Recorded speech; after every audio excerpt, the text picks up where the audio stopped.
วันนี้วันศุกร์ที่ 26 ธันวาคม พุทธศักราช 2568 ขึ้น 7 ค่ำ เดือนยี่ ปีมะเสง ในปฏิทินจันทรคติครับ เป็นวันธงชัยและวันอธิบดีตามคติไทย เหมาะสำหรับการเริ่มต้นสิ่งใหม่ที่ต้องการความสำเร็จและความราบรื่น ตั้งจิตระลึกถึงพระรัตนตรัย แล้วเริ่มต้นวันด้วยความสงบในใจครับ พร้อมแล้วเชิญสวดธรรมวัดเช้าร่วมกันครับ อะระหังสัมมาสัมพุทโธภควาพุทธังภควันตังอภิวาเทมิสวากขาโตภควตาธัมโมธัมมังนัมมัสสามิสุปฏิปันโนภควโตสาวกสังโฆสังฆังนามามิหันธรรมยังพุทธัสสะภควโตบุปภาคณมะกรังกโรมาเสนะโมตัสสะภะคะวะโตอะระหะโตสัมมาสัมพุทธัสสะนะโมตัสสะภะคะวะโตอะระหะโตสัมมาสัมพุทธัสสะนะโมตัสสะภะคะวะโตอะระหะโตสัมมาสัมพุทธัสสะธรรมยังพุทธาภิตุติงกโรมาเสโยสุตถาคโตอะระหังสัมมาสัมพุทโธวิชาจารณะสัมปันโนสุขโตโลกวิทูกานุตตโรปุริสธรรมสารถิสัทธาเทวมนุสานังพุทโธภควา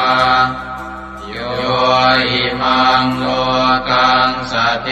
วกังสมารกังสพรหมกังสัสสะมณพรหมณิปชังสเทวมนุสังสยัง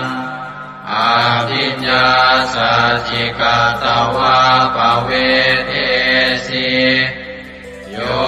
ธัมมังเดเสสิอาติกัณญญาณังภะเทกัณญญาณังปริโยสานกัณญญาณังสัทธังสัพยัญชนะเกวระปริปุณังปริสุทธังพรหมจริยังปกาเสสิตามหังภควันตังอภิปูชยามิตามหังภควันตังศิรสานามามิธรรมยังธัมมาภิตุติงกโรมาเสโยสุสวากขาโตภควตาธัมโมสันทิฏฐิโกอาการิโกเอหิปัสสิโกโอปนัยยิโกปัจจตังเวทิตังโพวินโยหิธัมมังธัมมังอภิปูชยามิธัมมังธัมมังศิรสานามามิ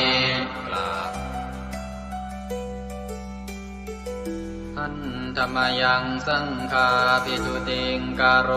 มาเสโยสุปฏิปันโนภะคะวะโตสาว กสังโฆอุชุปฏิปันโนภะคะวะโตสาวกสังโฆญายะปฏิปันโนภะคะวะโตสาวกสังโฆสามีจิปฏิปันโนภะคะวะโตสาวกสังโฆญาติทังจัตตาริปุริสยุคานิอัตถปุริสปุคลาเอสะภะคะวะโตสาวกสังโฆอาหุเนยโยปาหุเนยโยทักขิเนยโยอัญชลิกรณิโยอานุตตรังปุญญเกตังโลกัสสะตามหังสังฆังอภิปูชยามิตามหังสังฆังศิรสานามามิ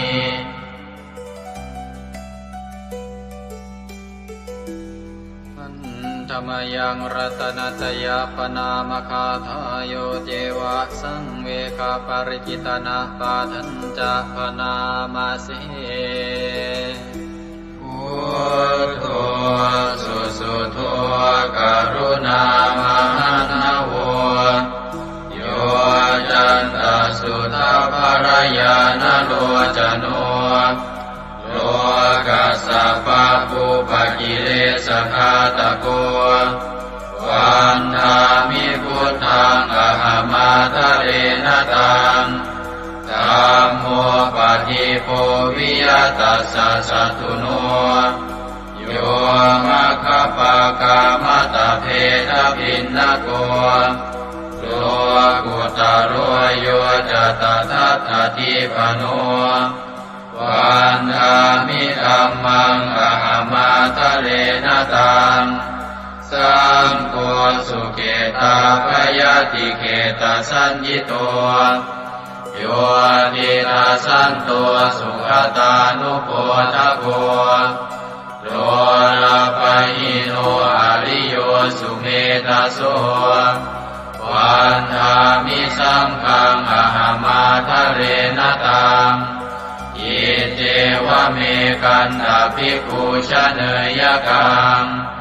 วัตถุตยังวันทยตาภิสังคตัง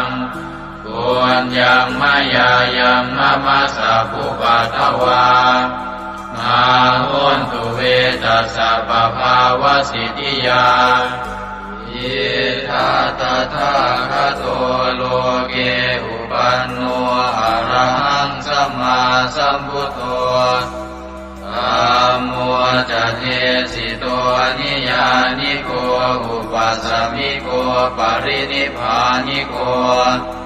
สังโฆทัคามิสุขตาภเวทิโต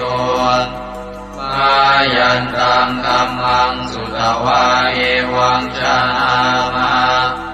ชาติปิทุกขาชาราปิทุกขามรณะปิทุกขังโสกปริเทวทุกขโทมานัสสุปายาสาปิทุกขังอาภิเยหิสัมปโยโคทุกโขภิเยหิวิปโยโคทุกโขยามปิชังนรปฏิตังปิทุกขังสังกิเตนะปัญจุปาทานขันธาทุกขาเสยยติทังรูปุปาทานขันโทเวทานุปาทานขันโทสัญญูปาทานขันโทสังขารุปาทานขันโทวิญญาณุปาทานขันโทเยสังปริยายาอารมาโนโสภะคะวาเอวังพะหุลังสาวะเกวิเนติเอวังภาคาจะปนัสสะภะคะวะโตสาวะเกสุอนุสาสนีพะมุลาภวัตติรูปังอนิจ จังเวทนาอนิจจาสัญญาอนิจจา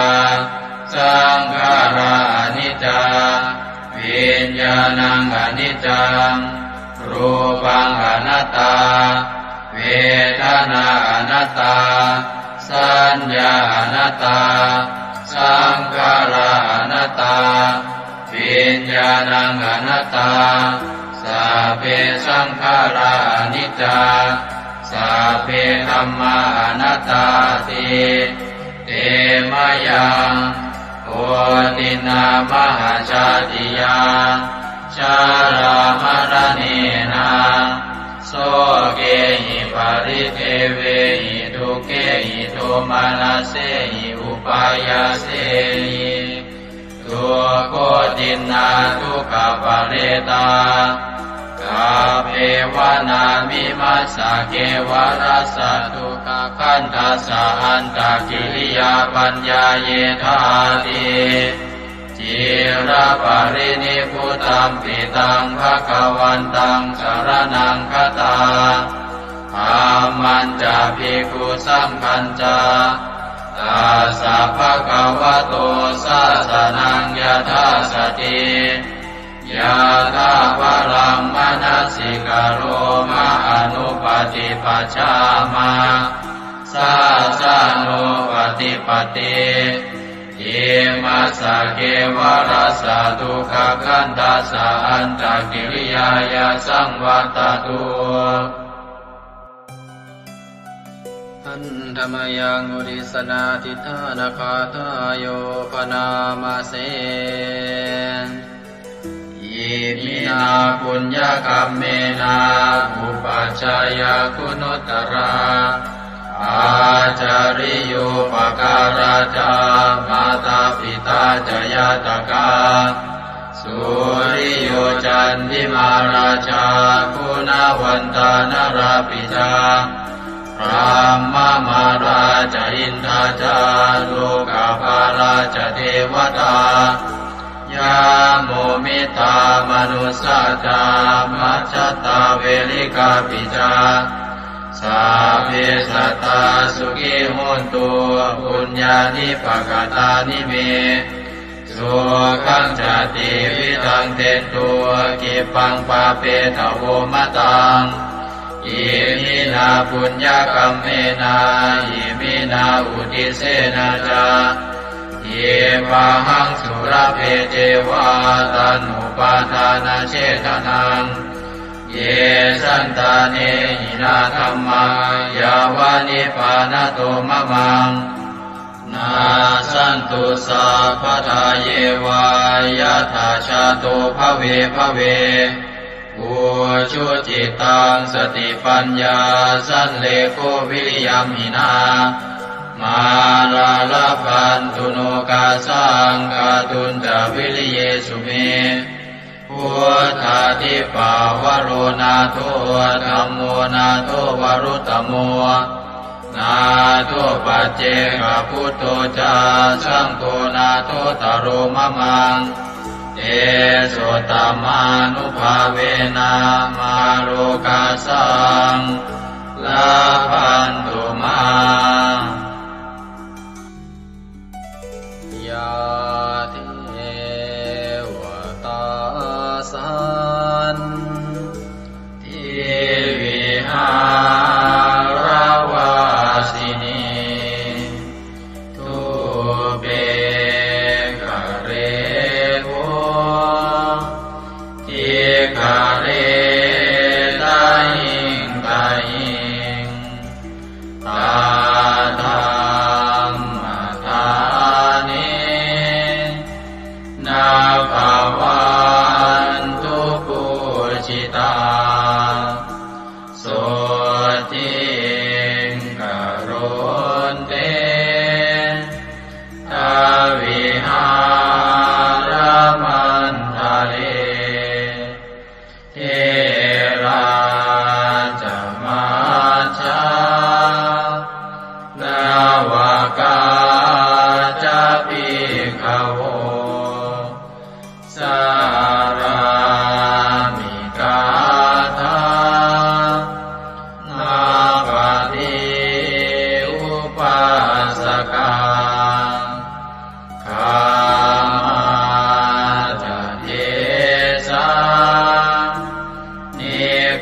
มาจาอิสราสัพพานาภูตาสุขิตาภวันตุเตชาราภูชาเยปิจาอันตสัมภวาสังเสนะชาตาอาตาโภปปาติกานิยานิกังตัมมาวารังปฏิจจเตสัพเพปิทุกขาสักการนตุสังขยังทาตุจิรังสตังธัมโมธัมมัทธาราจะปุคลาสังโฆโมตุสมาโควา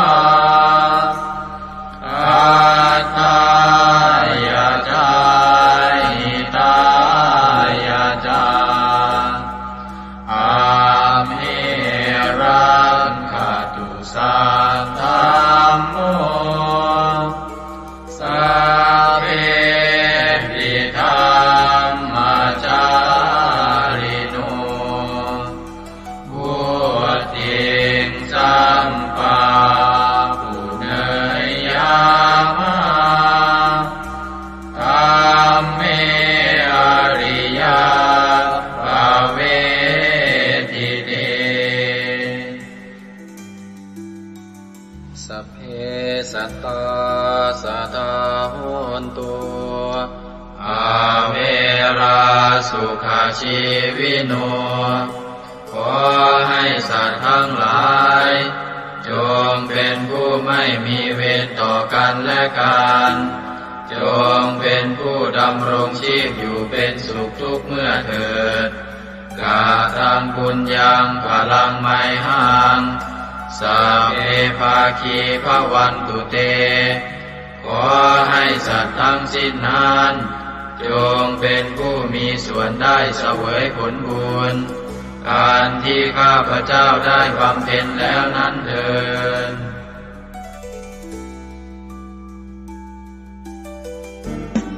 ในพระสุตตันตปิฎกคัมภีร์ที่5คุตกนิกายธรรมบทได้เล่าเรื่องสมเด็จพระสัมมาสัมพุทธเจ้าทรงรับสั่งให้พระอานนท์ไปสวดรัตนสูตรช่วยให้เมืองไผ่สาลีพ้นภัยพิบัติทั้ง3ประการอันเกิดจากโรคภัยอมนุษยภัยและเศรษฐกิจเสียหายให้อันตรธานหายไปเราทั้งหลายโปรดตั้งใจประกอบไปด้วยเมตตาความปรารถนาดีต่อสรรพสัตว์ทั้งหลายแล้วระลึกถึงคุณพระศรีรัตนตรัยคือคุณพระพุทธเจ้าคุณพระธรรมและคุณพระสงฆ์ว่าเป็นที่พึ่งที่เคารพที่นับถือแล้วตั้งใจสวดปรจักรรัตนสูตรเพื่อกำจัดภัยพิบัติทั้งหลายดังพระพุทธองค์ได้ทรงรับสั่งให้พระอานนท์สวดช่วยให้เมืองไผ่สาลีพ้นภัยอันตรายทั้ง3ประการนั้นเถิด สัมมันตาจักวาเรสุอัตราคชันตุเทวตาสัทธมังมุนิราชสาสุนันโตสักขโมคทาสักเคกาเมจารูเป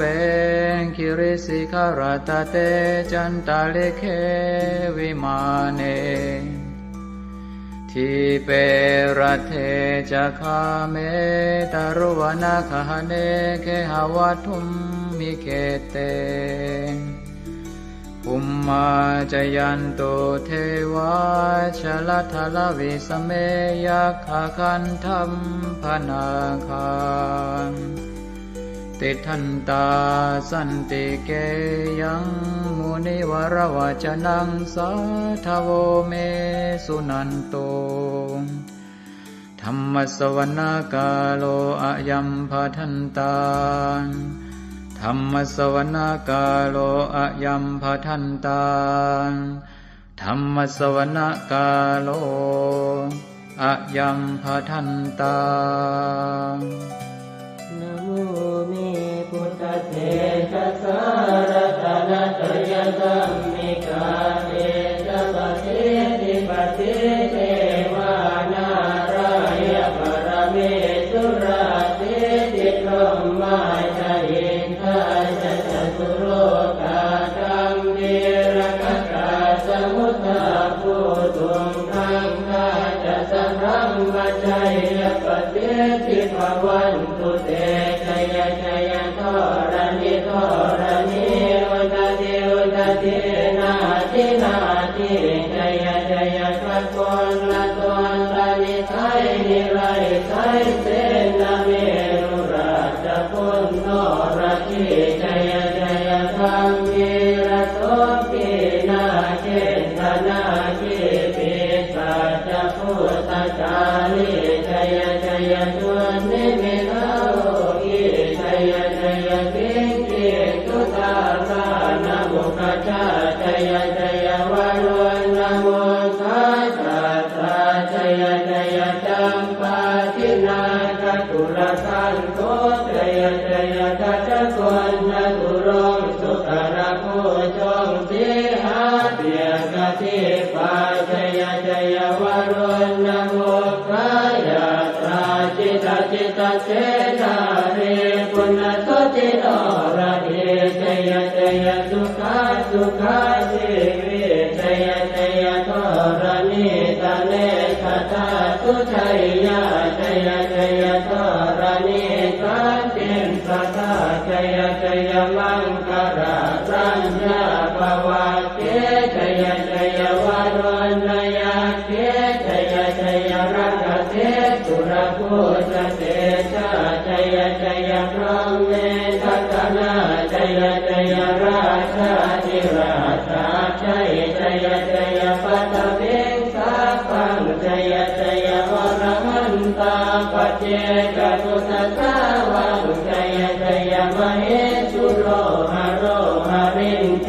วาชัยชัยพรหมาสุราโคชัยชัยนาโควิรุณภโควิโรปโค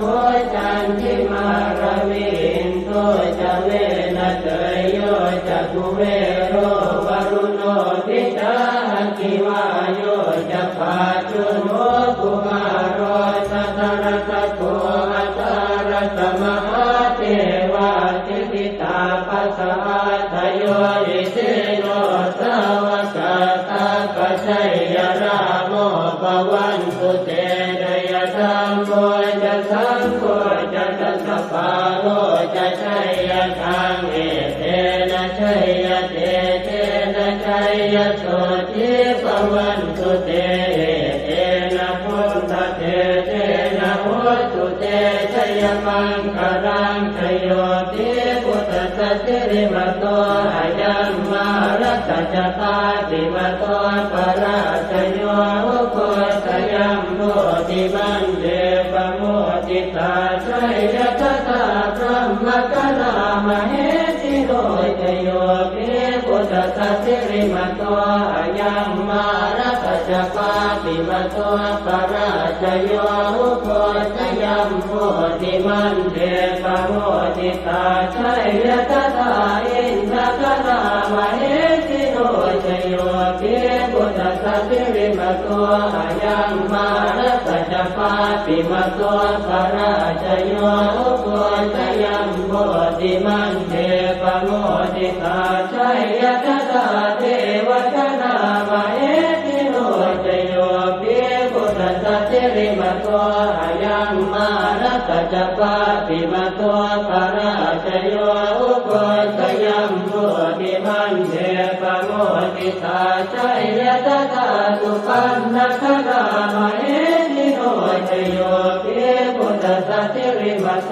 อายัมมา รัตจักปาติมาโตปราชโยอุโกชยัมโมติมันเดปโมติตาชัยยะทานากัคตามเหติโนตโยภิพุทธะเทมาโตอายัมมารัตจักปาติมาโตปราชโยอุโกชยัมโมติมันเดปโมติตาชัยยะทาสัพพะมะคะนามเหติโนตยัมโตโพธิยาโมเรสักยานังนันติวัตตโนเอวังตวังวิจโยโห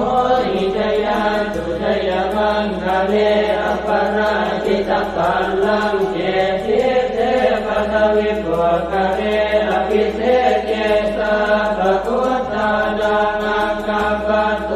ปะโมทะเทสุนันทตังสุมังคลังสุปะปะตังสุโหติตังสุขโนสุโมโหตัวจตุเยสังพรหมจาริตัวปะทัสสินังกายกัมมังวาจากัมมังปะทัสสินังปะทัสสินังมโนกัมมังปณิทิเตปะทัสสินังปะทัสสินังนิกัตตวานรกันตาเจ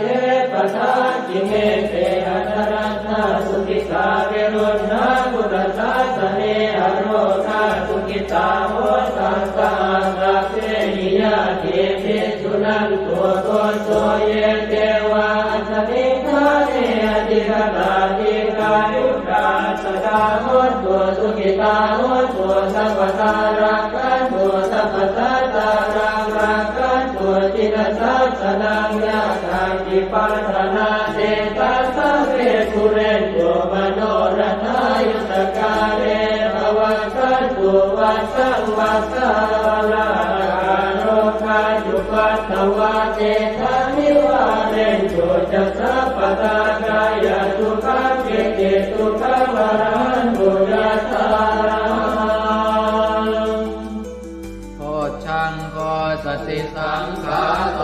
ธัมมานังวิจโยตถาวิริยังปิติปัสสัตติโพชังคาจัตถาปะเรสมานุเปกขโพชังคาสัตเตเตสวะราตินามุนินาสัมมตัคขาตาภาวิตาภุริกตาสังวัตตันติอภิญญายนิพพานายจักโพธิยาเอเตนะสัตวัตเตนะโสติเตโหตุสัพพทาเอกสมิงสมเยนะโสโมคันลานันจักสสปังกิลาเนทุกิเตทิสวาโพชังเกตตะเตสยิเตจะตังอภินันจิตวาโรกามุจิงสุตังคะเนเอเตนะสัจวัตเตนะโสติเตโหตุสัพพทาเอกตาธัมม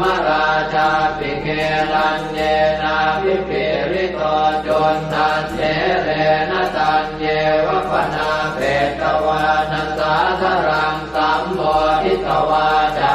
ปาทาสัมภาวทาสิกานะโสเอเตนะสัจวัตเตนะโสติเตโหตุสัพพทาปะหินาเตจาปาทาตินันนังติมเหสินังมาคาหัตกิเลสาวะปัตตานุปัสสิธรรมตังเอเตนะสัจวัตเตนะโสติเตโหตุสัพพทายันทุนนิมิตตังอวมังคลันจะโยตามนาโพสกุณาสสัตโตปาปังคโห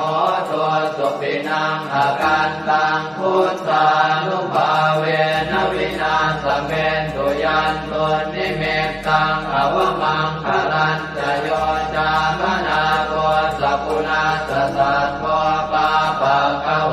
ตัวสุปินังอาการตังธัมมานุภาเวนะวินาสเมนตุยันตุนิเมตตังอวมังคลันจะโยตามนาโพสกุณาสสัตโตปาปังคโหตุ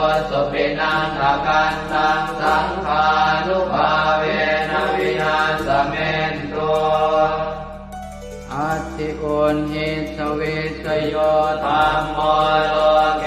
อนุตตโรสัพพสัตตอิทัฏฐายตังภวังคันหาอิเทวเตปริวัชเชราชทันเทอมนุสเสหิภาวะเกปยาเกนาเกวิเศษโมเตอาคาลมรเนนวาสัพพสมามรณามุตโตตเปตวากาลมาริตันตัสเสวะอานุภาเวนะโหสุเทวสุขิสตาสุตสีลังสมาทายธัมมังสุจริตังจเรตัสเสวะอานุภาเวนะโหสุเทวสุขิสตาเลกิตังติติตังโพจังทารนังวาจนังครุงปะเรสังเทสนังสุตวาทัสสะอายุปวัฏฏติเอวัมเมสุตังเอกังสมยังภควาภาลานติยังวิหารติสิปตเนมิกทายเยตัสสรโคภควาปัญจวัคคีย์เยภิกขุอามันเตติเทวเมภิกขเวอันตาปัปปจิเตนะเสวิตัพพายโยดายังคาเมสุขามนุปันติกานุโยโภนิโนบัมโมโพธุตติโกอนาริโยอนัสสสันติโตโยจายังอัตตกิลมัฏฐานุโยโคตุโกอนาริโยอนัสสสันติโตเอเตเตภิกขเวอุโภอันเตอนุธัมมมัชฌิมาปฏิปทาตถาคเตนะอภิสัมพุทธาจักขุกรณีญาณกรณีอุปสมายะอภิญญายะสัมโพธายะนิพพานายะสังวัตติกตมาจัสสะภิกขเวมัชฌิมาปฏิปทาตถาคเตนะอภิสัมพุทธาจักขุกรณีญาณกรณีอุปสมายะอภิญญายะสัมโพธายะนิพพานายะสังวัตติกายเมวะอริโยอัตถังกิโกมัคโคเสยติหังสัมมาเอติสัมมาสังกัปโปสัมมาวาจาสัมมากัมมันโตสัมมาอาชีวะสัมมาวายาโมสัมมาสติสัมมาสมาธิอายังโกสาภิกขเวมัชฌิมาปฏิปทาตถาคเตนะอภิสัมพุทธาจักขุกรณีญาณกรณีอุปสมายะอภิญญายะสัมโพธายะนิพพานายะสังวัตติทังโสปนภิกขเวทุกขังอริยสัจจังชาติปิทุกขาจราปิทุกขามรณะปิทุกขังโสตปริเทวทุกขโทมนัสสุปายาสาปิทุกขาอัปปิเยหิสัมปโยโกทุกขปิเยหิวิปปโยโกทุกขยังปิขังนาปฏิตังปิทุกขังสังเก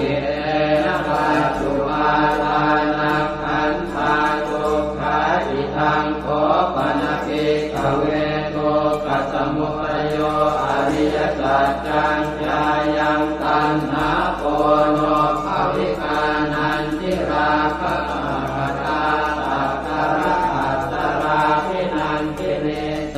ยติทังกามตัณหาภวตัณหาวิภวตัณหาอิทังโคปนภิกขเวทุกขนิโรธอริยสัจจังโยตัสสะเยวะตัณหายะเสสวิราคะนิโรธจาโคปฏิ ติจิตาโก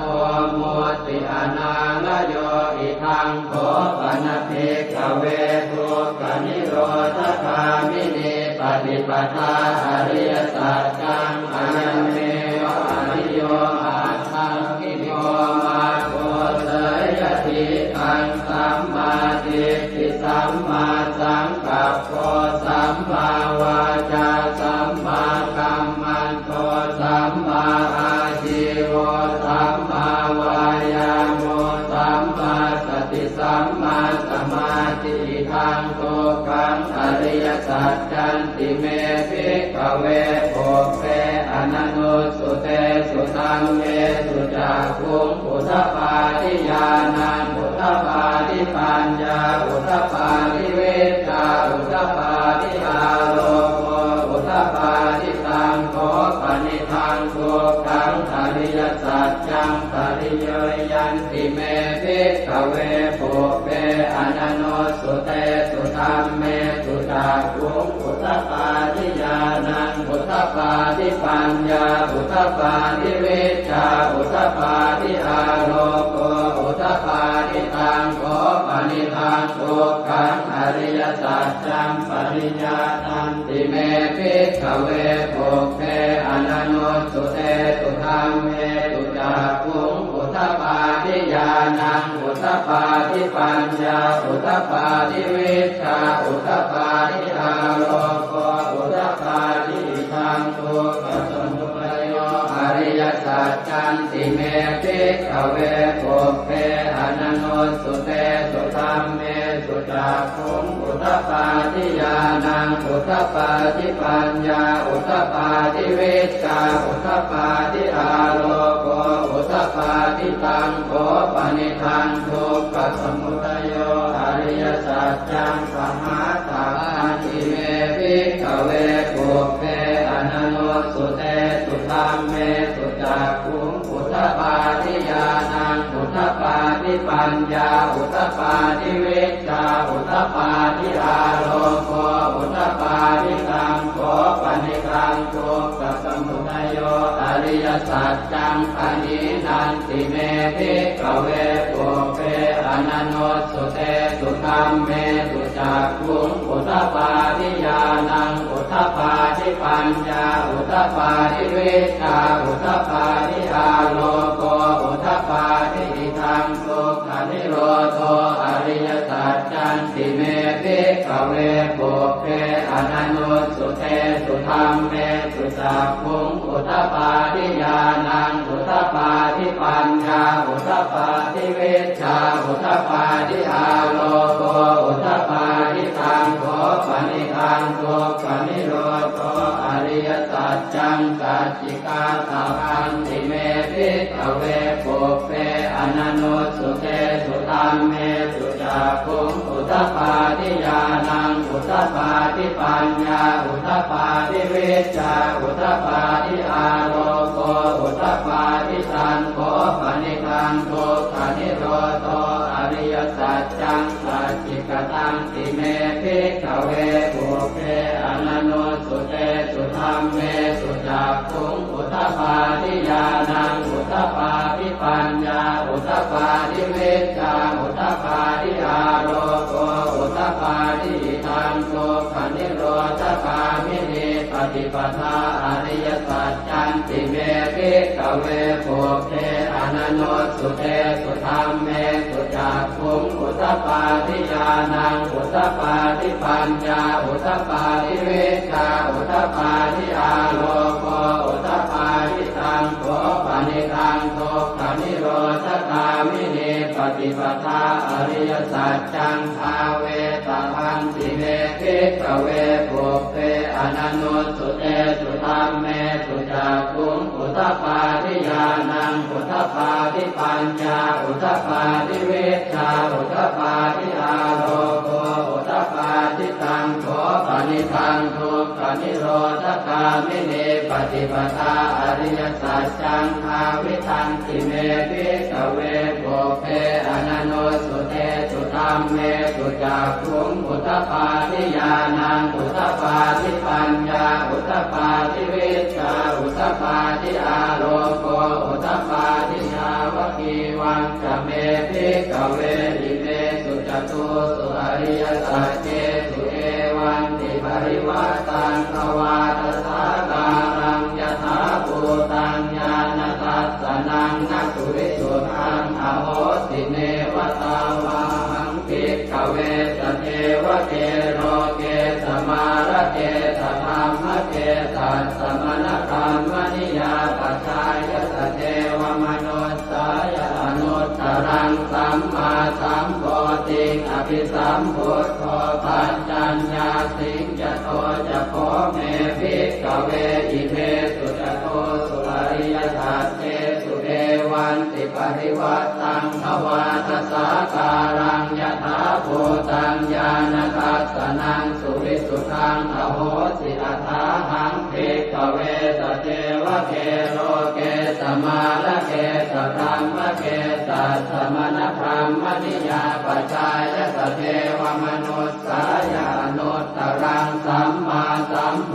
ธิอภิสัมพุทโธปัญจัญญาสิงญาณัญจปนเมทัสสนังอุทธปาทิอโภคาเมวิมุตติอายันติมาคาตินาติทานิปุนาภโวติธรรมโวจะภควาอัตถมานาปัญจวัคคียาภิกขุภควโตภาสิตังอภินันตุอิมัสสมิงจะเวยากรณัสสมิงปัญญมาเนอายสมโตโกนทัญญาสวิรจังวิอมลังธรรมจักขุงอุทธปาทิยังกินจิตสมุทัยธรรมังสัพพันตังนิโรธธรรมันติภวัตติเตจะภควตาธรรมจักเกภูมาเทวาสัตตมนุสสาเวสุงเอตัมภควตาภาลานติยังอิสิปตเนมิกทาเยอนุตต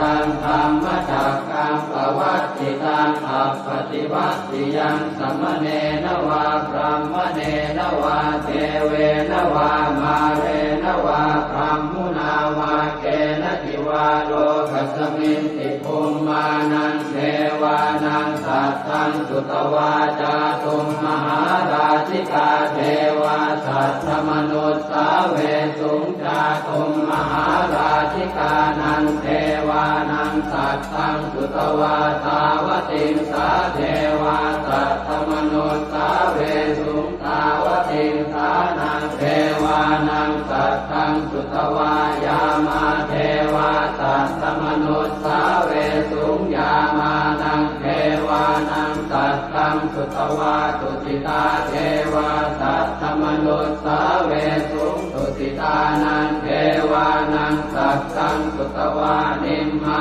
นรติเทวาสัตตมนุสสาเวสุงนิมมานรตินังเทวานังสัตตังสุตวาปรนิมมิตวะสวัสดีเทวาสัตตมนุสสาเวสุงปรนิมมิตวะสวัสดีนังเทวานังสัตตังสุตวาพรหมกายิกาเทวาสัตตมนุสสาเวสุงเอตัมภควตาภาลานติยังอิสิปตเน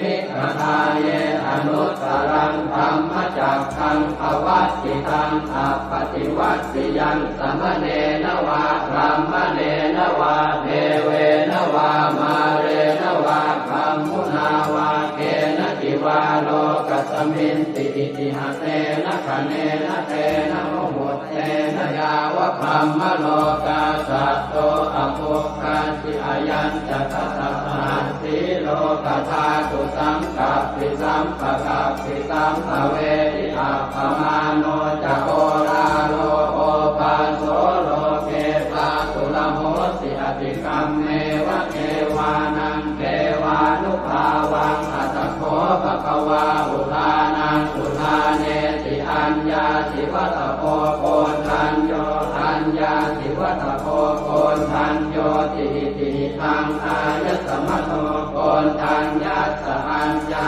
โกนทัญโยตเววนามังอาโหสิ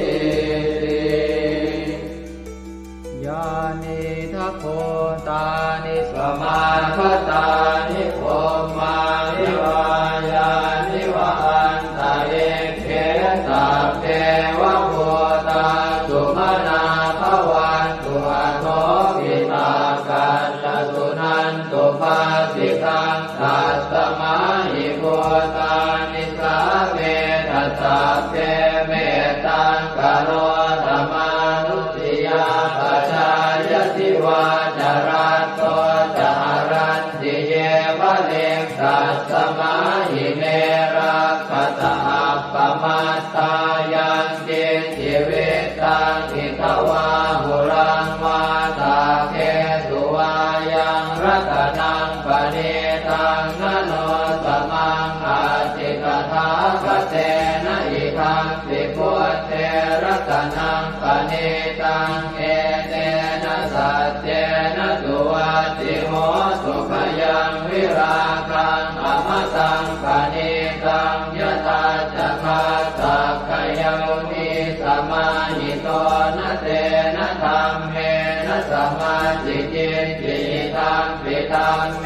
รัตนังปเนตังเอเตนะสัจเจนะสุวัตติโหสุยัมพุทธเตโสปริวันนะเยสุติงกมาธิมานันตริกัญญมาหุสมาธินาเตนะสโมนะเวสติธัมปิธัมเมรัตนังปเนตังเอเตนะสัจเจนะสุวัตติโหสุเยปุคลาอัตถสัตตังปัสสัทธาจัตตาริเอตานิยุคานิโหติเตนะขินายาสุขตาสัสสาวกาเอเตสุตินนานิมหาภลานิอิทัมปิสังเขรัตนังปเนตังเอเตนะสัจเจนะสุวัตติโหสุเยสุปโยตามนัสสาดันเนนะเนกามิโนโคสมัสสะสนังมิเตปฏิปัตตาอมตังวิคัยหนาตามุปานิพุติงโกจมานาทิธัมปิสังเกรัตนังปเนตังเอเตนะสัจเจนะสุวัตติโหสุยตินตะกิโลปัตวิงสิโตสิยาจโตปิวาเตปิอสัมปะกัมปิโยตถุปมังสัพพุริสังวทามิโยอริยสัจจานิอเวจปัสสติธัมปิสังเขรัตนังปเนตังเอเตนะสัจเจนะสุวัตติโหสุเยอริยสัจจานิวิภาวยันติคัมภีรปัญเจนะสุเตติตานิกิจจาภิเตโหติพุทธัปปมัตตานะเตภวังอัตถมมาทิยันติธัมปิสังเขรัตนังปเนตังเอเตนะสัจเจนะสุวัตติโหสุสหาวาสทัสสนสัมปทายตยาสุธัมมาชหิตาภวันติสักกายจิตติวิจิติจิตัญจศีลปะทังวาปิยนัสสิกินสิจตุหปาเยหิจเวปะโมตโตจะจาวิธานานิอาภาโภกาตุงอิทังปิสังเขรัตนังปเนตังเอเตนะสัจเจนะสุวัตติโหสุกินจาปิโสกัมมังกโรติปาปะกังกายเยนะวาจายุตเจนะสาวาอภาโคโสทัสสะปฏิจจทายะอภาปตาเจตปะทัสสะโอตาอิทังปิสังเขรัตนังปเนตังเอเตนะสัจเจนะสุวัตติโหสุวนาปะโพเกยตาโกสิตาเกกิมหานามาเสปัตมังสมิงกิมเหตโกปะมังธัมมวรังอเดสยินิพพานคามิงปรมังหิตายะหิธัมปิพุทเทรัตนังปเนตังเอเตนะสัจเจนะสุวัตติโหสุวโรวรัญโยวรโตวราหะโรอนุตตโรธัมมวรังอเดสยิธัมปิพุทเทรัตนังปเนตังเอเตนะสัจเจนะสุวัตติโหสุขีนังปุรานังนวังนาจิสัมภวังวิรัตติตายติเกภวัสมิงเต ทิจาอวิรุณนิชันธาเนพันติจิรายถายังปฏิโพธิทังปิสังเกรัตนังปณิตังเอเตนะสัจเจนะสุวัตติโหตุญาณิทัพโพธานิสมาคตานิพมมานิวายานิวะอันตะเลเขตตาปตังเทวมนุสสโพธิตังพุทธังนามัสสามสุวัตติโหตุญาณิทัพโพธานิสมาคตานิพมมานิวายานิวะอันตะเลเขตตาปตังเทวมนุสสโพธิตังธัมมังนามัสสามสุวัตติโหตุญาณิทัพโพธานิสมาคตานิพมมานิวายานิวะอันตะเลเขตตาปตังเทวมนุสสโพธิตังสังฆังนามัสสามสุวัตติโหตุกรณียมัตถกุสเลนะยันตังขันตังปะทังอภิสเมตสัพโพอุโชตสุโชตสุวโชตสมุตุอนัตติมานิสันโตสะโกตสุภโรตอัปปกิจโตตสันละหุกโวติสันติตริโยจนิกโคตอัปปคาโคกุเลสุอนันุเกโตนัตโกตังสมาจเรกินติเยนะวินโยภะเรอุปวัตเตยงสุขิโนวะเกมิโนโหตุสัพเพสัตตาภวันตุสุขิตาตาเยเกจิปานะโหตาจิตตสาวาทาวราวาอนวเสสาธิกาวาเยมหันตาวามัชฌิมารัสสกาอนุกัตุราเทขาวาเยจะเทขาเยจะโทเรวสันติอวิโทเรภูตาวาสัมภเวติวาตาเพสัตตาภวันตุสุขิตาตานะปโรปรังนิโกเพตนาติมันเยตกาตตินังกินติพยาโรสนาปฏิฆาสัญญาณายมัญญาสะโตขเมเฉยมาตายฐานิยังโพธังอายุสาเอกโพธมนุราเขเอวังติสาภะโวเตสุมาณสัมภาวะเยอปริมาณังเวตันตสาภะโรกัสมิงมาณสัมภาวะเยอปริมาณังโพธังอโทจติริยัญจะสัมปาทังอเวรังอัสสปาทังเดทันจรังนิสินโนวาสยาโนมายาวตัสสวิคตมิตโตเอตังสติงอธิเสยพรหมเมตังวิหารังอิทมาหุเดตินจานุปคัมมศีลวาทัสสเนนะสัมปันโนกาเมสุวินัยเกทังนะหิจาตุปัปปะเสยยังกุณเรติเอวังเมสุตังเอกังสมยังภควาสาวาทิยังวิหารติเชตวเนอนาถปินทิกาสอาราเมตัตตระโคภควาภิกขุอามันเตสิภิกขวติปทังเตติเตภิกขุภควโตปัจจัสโสสุงภควาเอกทาวจะพุทธโกปังภิกขเวเทวาสุรสังฆาโม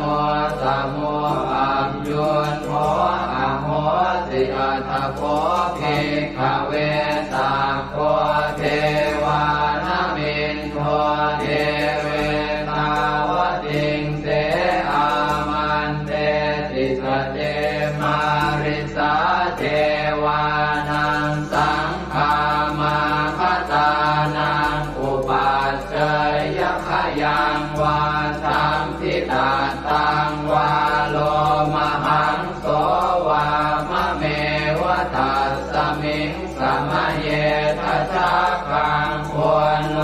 กายาธรรมมังอิโวทัชาคังควรโลกายตังยัมภเวสติพยังวาชัมปิตาตังวาโลมหังโสวาโสปะหิเยสติโนเจเมทัชาคังควรโลกายาธาตปัจจาปฏิสัทเทวราชาสัทธาคังควรโลกายาธาปัจจาปฏิสหิโวเท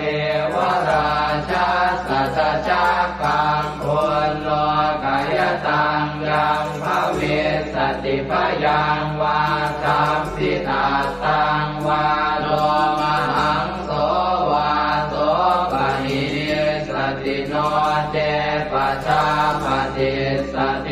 วราชาสัทธาคังควรโลกายาธาตวโรนัสสเทวราชาสัทธาคังควรโลกายาธาวโรนัสสหิโวเทวราชาสัทธาคังควรโลกายตังยัมภเวสติพยังวาชัมปิตาตังวาโลมหังโสวาโสปะหิเยสติโนเจวโรนัสสเทวราชาสัทธาคังควรโลกายาธาตอิสานาสเทวราชาสัทธาคังควรโลกายาธาอิสานาสหิโมเทวราชาสัทธาคังควรโลกายตังยัมภเวสติพยังวาชัมปิตาตังวาโลมหังโสวาโสปะหิเยสติติตังโอปะนาภิกขเวสักกัสสวะเจวะนามินทาสัทธาคังควรโลกายตังปัจจาปฏิสวะเทวราชาสัทธาคังควรโลกายตังวโรนัสสวะเทวราชาสัทธาคังควรโลกายตังอิสานาสวะเทวราชาสัทธาคังควรโลกายตังยัมภเวสติพยังวาชัมปิตาตังวาโลมหังโสวาโสปะหิเยทาปิโนปิปะหิเยหังกิสเนตุสักโคหิภิกขเวเทวานามินโทอเวตาราโมอเวตาโทโสอเวตาโมโหปิรุนาภิอุตตราสิปะลาเยติอาหันจะโพภิกขเวเอวังวะทามิสเจตุมหากังเอกขเวอารัญญปตานังวาโลภโมลคตานังวาสุญญาภารคตานังวาอุปัชฌยพยังวาจัมปิตาตังวาโลมหังโสวามะเมวตัสสมิงสมะเยอนุสรยาอิติปิโส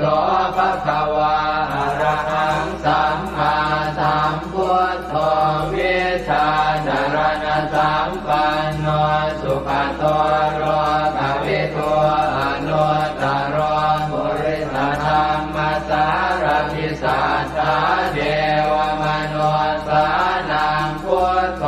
ภะคะวาติมะมังมิโวภิกขเวอนุสรตังยัมภเว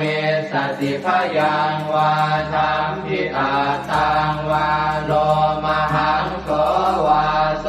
ปะหิเยสติโนเจมังอนุสรยาธาธรรมังอนุสร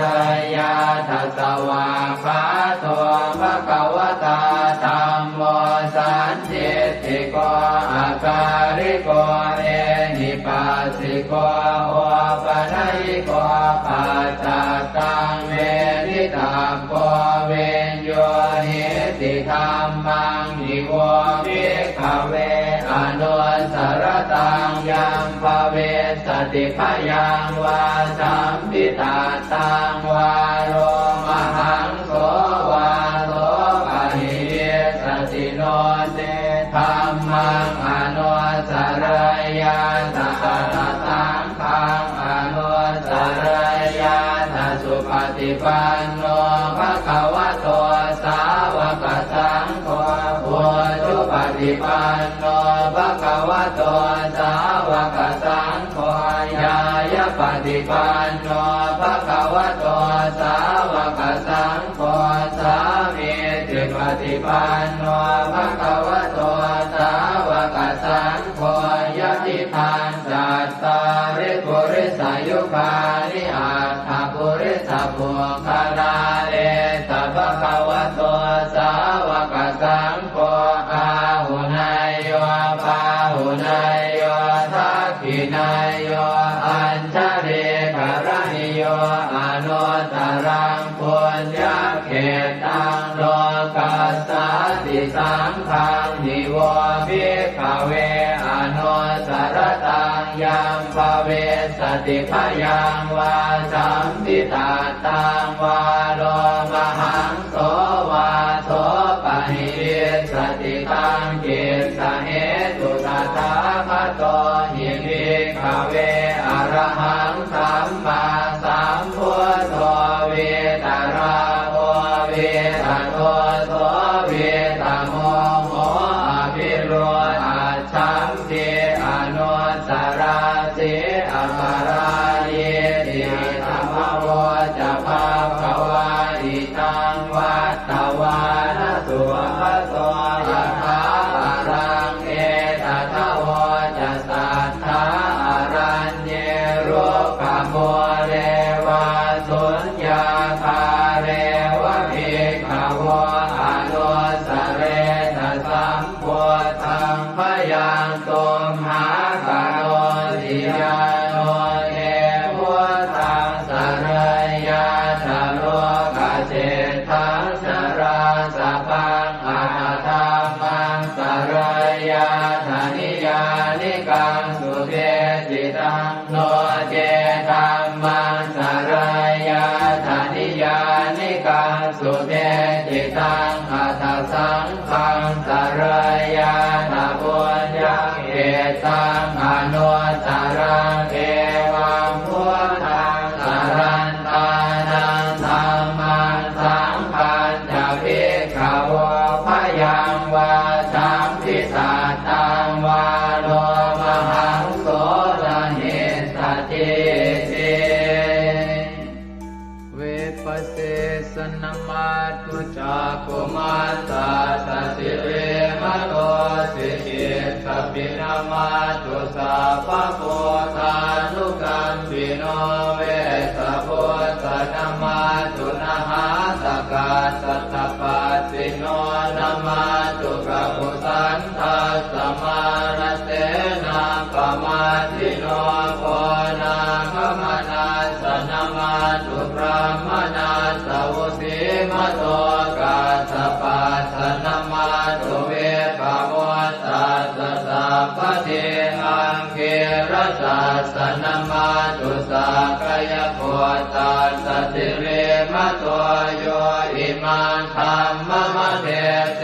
สิสัพพะทุกขาปโนทนังเยจาภิเนพุทธาโรเกยถาภูตังวิปัสสิสุงเตชนะอภิสุนามหันตาเวตัสสารธาอิตังเทวมนุสสานังยังนามัสสันติโกตมังวิชาจารณสัมปันนังมหันตังเวตัสสารตังนะโมเมสัพพะพุทธานังอุปันนานังมเหสินังตันหังกโรมหาวีโรเมทังกโรมหายโสสโร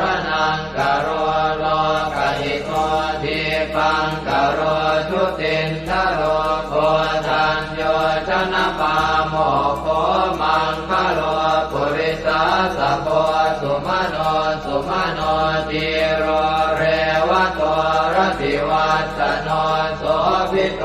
คุณสัมปันโนอโนมัสสิชโนตโมปัทุโมโลกปัจโจโตนารโตวรสารถิปัทุโมตโรสัตตสารโรสุเมโตอัปปติโกภโลสุชาโตสัพพโลกาโค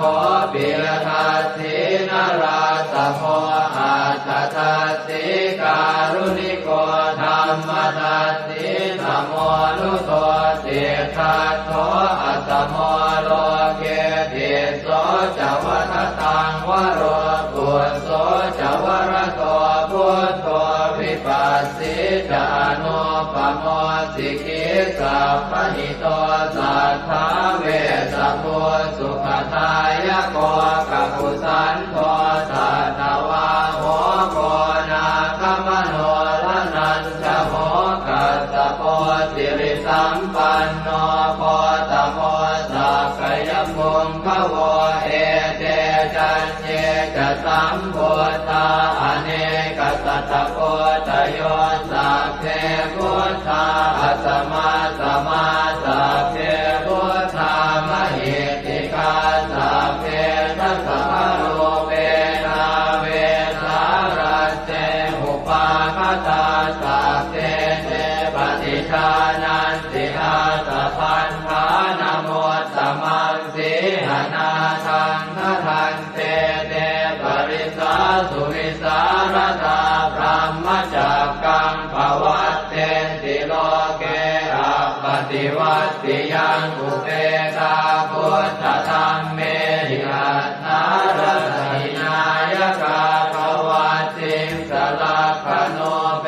ตาสิตยานุปยัญชนะธราพยามาปภายสุปภาสัพเพเตมุนิกุญชลาพุทธาสัพพัญญุโนเอเตสัพเพขีนาสวาทินามหาปมามหาเตจามหาปัญญามหาพลามหาการุณิกาธีราสัพเพสานันตุขาวหาทีปานาสัพพติทาจทานาเลนะจะปานิดังคติปันโทมหัสสะสะสารนาตหิเตสิโนทะเทวกัสสะโลกัสสะสัพเพเอเตปรายนาเตสาหังศิลสาปาเทวันทามิปุริสุทธเมวัตสามนัสสะเจววันทาเมเตตถาคเตสยเนอาสเนธาเนขมเนจาปิสัพพทาสตาสุเขนราคันตุพุทธาสันติกราสุวันเว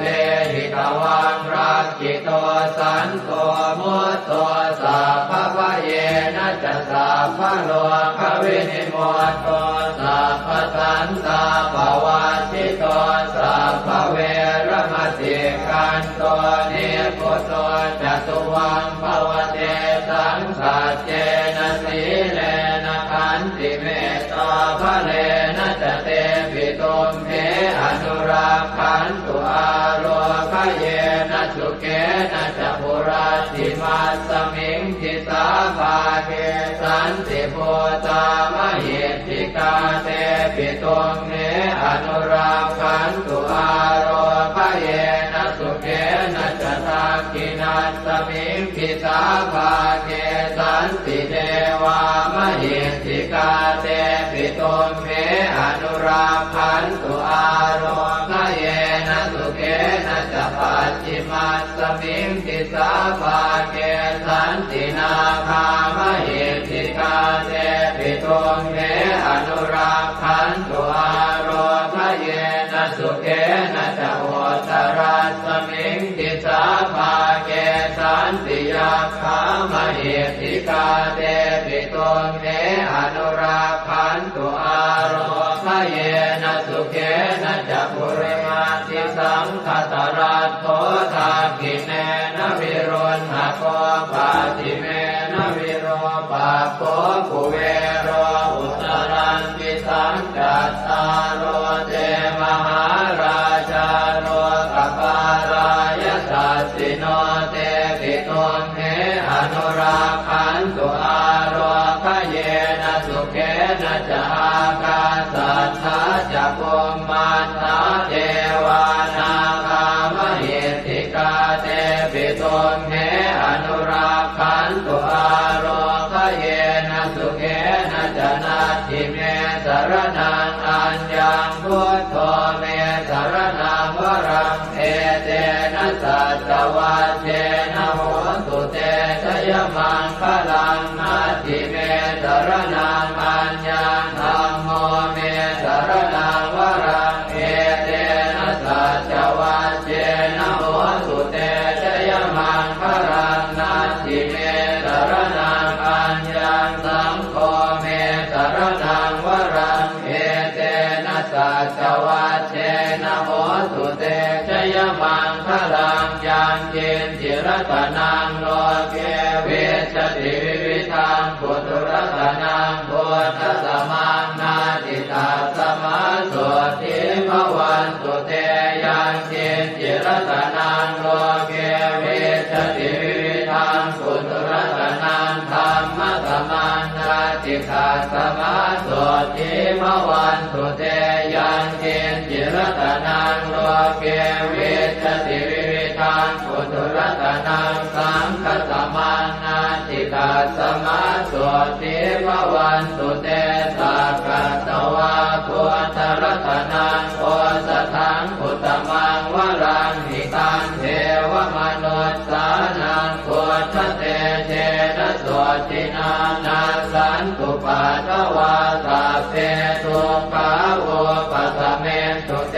สักกตวาธัมมรัตนังโอสถังอุตมังวรังปริยาโหปัสสมนังธัมมเตเจนะโสตินานาสันตุปัฏฐวาสัพเพ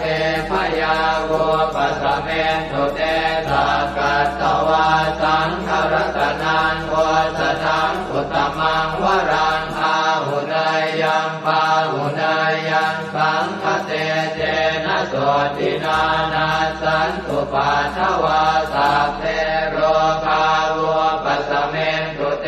สัพเพติโยวิวัชชันตุสัพพะโรโควินาศตุมาเตภวัตวันตรายโยสุขิติกายุโกภวะอภิวาทนาสิริสนิจังวุฒาปจายโน